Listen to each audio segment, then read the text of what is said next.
जब तक ये श्वास चल रहा है मनुष्य को निराश होने की जरूरत नहीं है, चाहे कुछ भी हो जाए, निराश नहीं होना है। निराश होने की कोई जरूरत नहीं। इसे कहते हैं असली ताकत।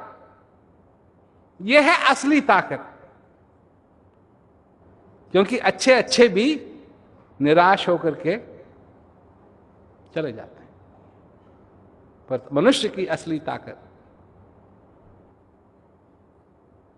अपने आप को जानना, अपना हृदय आभार से भरना, और लोग हमारे बारे में क्या सोच रहे हैं, क्या करें, क्या करें। तो यही वही बात है। अब मेरे को अच्छी तरीके से मालूम है कि ये जो पॉइंट है कि और लोग क्या सोच रहे हैं, इसके बारे में तुम मत पढ़ो, ये तुम्हारे लिए आसान काम नहीं है। क्योंकि पीट करके ये तुम्हारे अंदर भरा हुआ है कि और लोग तुम्हारे बारे में क्या सोच रहे हैं। परंतु तुम कभी ये नहीं सोचते हो कि भगवान तुम्हारे बारे में क्या सोच रहा है, जिसने तुमको बनाया वो तुम्हारे बारे में क्या सोच रहा है, क्या सोच रहा होगा। तो मनुष्य शरीर तुमको मिला है, जब अगर पहली जिम्मेवारी पूरी होगी, अंदर से मजबूत हो गए, अंदर से मजबूत हो गए, तो चाहे कैसे भी भूकंप आएगा,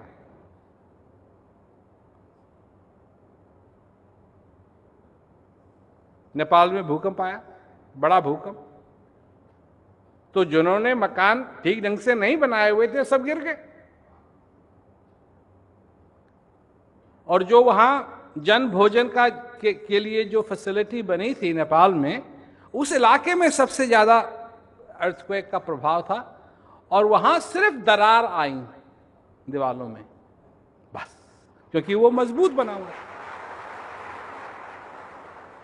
चमत्कार नहीं था ये, वो मजबूत बना हुआ था, उसमें इंजीनियरिंग थी, इसीलिए सिर्फ दरार आई। तुम भी अपने जीवन में मजबूत बनो, इस ज्ञान का अभ्यास करना, और हमारा जो संदेश है इसको सुनना, और अगर हृदय आभार से भरा हुआ है तो उस आभार को प्रकट करना। अगर ये कर सको तो मैं सच में कहता हूं कि तुम भी उस मजबूत घर की तरह बने रहो।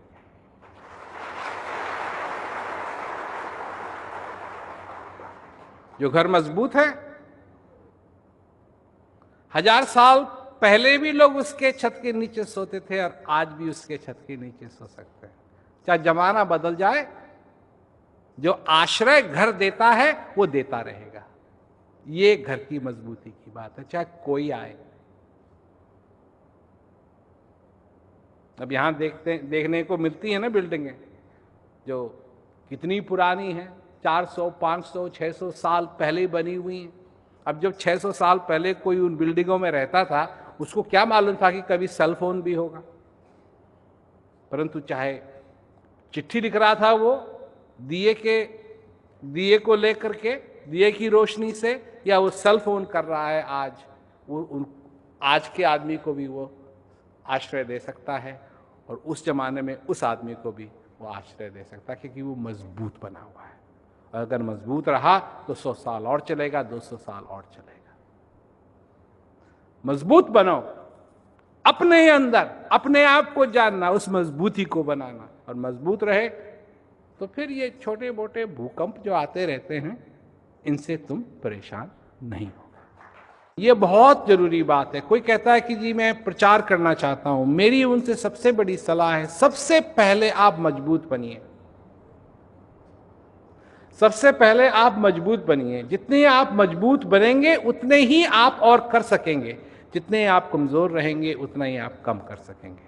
पहले आप मजबूत बनिए, अपने जीवन में इस ज्ञान का पूरा पूरा फायदा उठाइए। आपको ज्ञान मिला है, यह छोटी मोटी बात नहीं है। बैठिए, भजन कीजिए, अभ्यास कीजिए इसका। 1 घंटे नहीं कर सकते हैं, थोड़ा सा कम समय कर सकते हैं, करिए करिए, ये मैं कह रहा हूं। करिए, करना जरूरी है, बैठ करके अंदर जाना जरूरी है। मतलब वो आप पे निर्भर करता है, अगर आप जाना चाहते हैं तो। पर अगर आप जाएंगे तो उसका फायदा आपको ही मिलेगा। इसलिए कीजिए और मजबूत बनिए अपने अंदर, और स्पष्टता को अपने अंदर रखिए। ये जरूरी चीजें हैं इस संसार के अंदर, नहीं तो इस संसार खा जाएगा, खा जाएगा। मैं सच्ची कहता हूं, खा जाएगा।